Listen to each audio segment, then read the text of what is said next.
જય શ્રી કૃષ્ણ, જય દ્વારકાધીશ મિત્રો. આજે આપણે અધ્યાય 14નો 13મો શ્લોક સમજીશું. અપ્રકાશો પ્રવૃત્તિ ચ પ્રમાદો મોહ એવ ચ તસ્મિતાની જાયન્તે વિવૃદ્ધે કુરુનંદન. હે કુરુપુત્ર, જ્યારે તમોગુણમાં વૃદ્ધિ થઈ જાય છે ત્યારે અહંકાર, જડતા, ઉન્માદ અને મોહ વ્યક્ત થાય છે.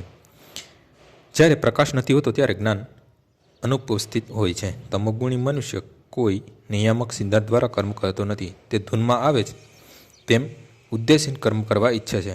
કર્મ કરવાની ક્ષમતા હોવા છતાં તે પ્રયાસ કરતો નથી. આ મોહ કહેવાય છે. ચેતના ચાલુ રહેવા છતાં જીવન નિષ્ક્રિય રહે છે. આ તમોગુણી મનુષ્યના લક્ષણો છે.